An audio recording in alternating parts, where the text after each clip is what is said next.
Hey guys, I'm Hamby. This is Bryce. We're here for a Capes on Capes special edition video. You guys asked us to give us your feedback on Justice League versus Teen Titans. As we record this is going up live for you Patreon members first exclusively, and then after the DVD Blu-ray is released on Tuesday, this YouTube video will be available as well. So you won't get any spoilers before the fact. Yeah. But there's probably going to be spoilers in our video. I'm gonna try to be generic what I'm saying. Yeah. With substance. But we got advanced copies of this, and let's just dive in. Bryce, what'd you think? I really, really liked it. I did too. There's a couple things that went on, a couple scenes that went on longer than they could have, but no movie's perfect. I'm be honest, it may be my favorite DC movie post Bruce Timm. Wow. Okay. That I could think of. I mean, I really liked it. The moment I was like half hour into it, I texted you and I was like, we should really do a reacts video to this. Especially, I was like, did you get an advanced copy as well? You're like, you did. And I was like, great, let's do a video for the guys and the gals. Thank you for your support and thank you for watching. I really liked it because, weirdly, I don't like Damian Wayne as Robin. Introduced kind of in the New 52. Correct me if I'm wrong.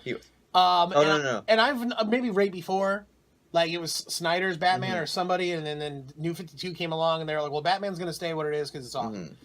And I didn't like him in the comic books. There was at a time when I sort of wasn't reading Batman. I loved Tim Drake as Robin. I loved Dick Grayson as Robin. I actually loved Jason Todd as Robin. So I have a fondness for other Robins and other Batman storylines. And I was like, I don't care about son of Talia al Ghul and Bruce Wayne. I mean, that's a great story, but I was like, I don't care. Not right now. These movies, especially this one, I've come full circle. I was like, I love this kid. Yeah. And he's arrogant. He is, and I'll tell you, I did read the Batmans where he came around. Came around, and then he wrapped up in Batman. So he was somewhat pre-New 52 and some after. He started before, but then the universe literally they switched up. So they kept him going, and they wrapped him up in Batman Incorporated. He took a while for me to grow on me as well, but when you finally just, I don't want to say you make peace, but you kind of see like, okay, that's what the character is. When you understand who he is, you and then you're like, okay, I get it. I think what you and I had talked about this offline. I think one of the things I really like is that he's been raised to be an assassin, so he's very capable. And he's very confident. And it's not something you find in a young child. And I think there's the rub, is that he is capable, he is confident, but he is a child. And so you're constantly like, man, this guy's a jerk. But then you're like, oh, but he took care of everything, and he actually has a heart of gold. Like, he actually is a hero in his heart. Like, some of the choices he makes, he is unlike, this isn't the big screen Batman versus Superman who will kill people. This is a Batman who still doesn't believe in killing people.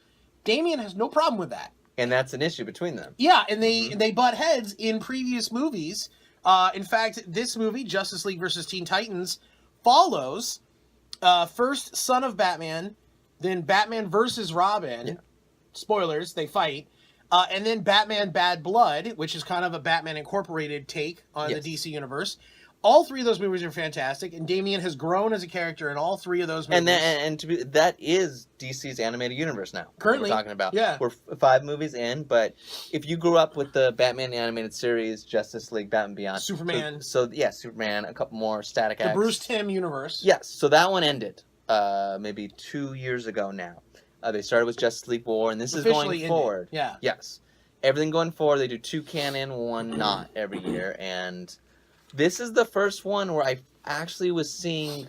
So they started with Justice League War, and that one it was just a big battle. It was fun, but there was not much going on other than like, oh, Darkseid's here, everybody punch him. This one, you actually felt this is a team folding. I feel there's a little more equity in Teen Titans than there is in Justice League, and I mean that in a good way. I'm a big Teen Titans fan. Not so big that I'm a diehard. I've read every single thing. I've read a lot. When Teen Titans hit its big stride in the early '80s, I was an X-Men guy, and even late in the '80s and then in the '90s, I was an X-Men kid. And Teen Titans was very comparable to the X-Men as far as stories. In different universes, X-Men being Marvel, DC being DC, Teen Titans being DC. But I got really into Teen Titans in the 90s, and it's in the 2000s, and currently, Young Justice being a take on Teen Titans. I used to watch the animated series Teen Titans Go, or the original version, which it was very kiddie, but like I wanted something superhero, and it was that. It fit that niche for me on a Saturday morning when I was just hungover. But I really loved this take on the Teen Titans. I loved how the team came together. I loved the characters they're using from the New 52, with Blue Beetle being the Jaime Reyes version, where it's a alien artifact on his back. Beast Boy, I'm always been a fan of Beast Boy. I love that he can transform into different animals. And they go to a different dimension, and he has to adapt to new animals, and that was awesome. Raven, a new take on her character. Not really a new take, but she was great in this. Great character. Starfire, a classic Teen Titan, playing their mentor / chaperone, Nightwing. Something special to Nightwing as well? Yes, which they've had in all the other previous movies. They always introduce Nightwing flirting with Corey / Starfire on the phone or on video chat, and it's an ongoing joke in the Son of Batman, Batman Bad Blood, Batman versus Robin stories, is that they have a real sexualized relationship because she's a sexual character. And she sort of played that a little bit in this movie, and not a little bit, a lot in some scenes. And as uncomfortable as I felt in some parts, I went, wait a minute, that's her character. Like, that's how she's supposed to be, and if it makes you uncomfortable, it makes you uncomfortable, but that's who she is. And then Nightwing was really there as an introduction, as in, hi, I'm bringing you to these kids because Bruce thinks you need to be around other children. I thought Robin. It was cool. So you had Nightwing bring him in, and Nightwing was definitely in Teen Titans at one point. And there's not to give too much away, but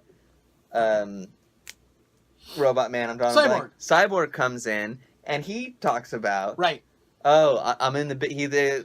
I'm in the big leagues now. But once you're in the big leagues, you don't want to go back. I was Teen Titans. And I liked about this, I want to wrap up because we're going a little bit long, but I loved about this is that this isn't an introduction as the Teen Titans.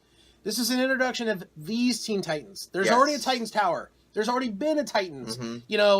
Dick Grayson as Nightwing was a Teen Titan. So there's, in this story, it's a bigger world that you're already being introduced to, as in the Teen Titans exist. And this is a new generation. This is a new version of the team. And I ate it up. I loved it. I actually can't wait to see it again. Yeah. Great. Highly recommend it. Highly recommend it. Justice League versus Teen Titans. If you guys want to see more of these videos, of course, please let us know. You can comment down below. You can hit us up on Twitter. I am at Hamby San Diego. Bryce is at Bryce Rosen. This has been a special edition of Capes on Capes. Thanks for watching. Peace.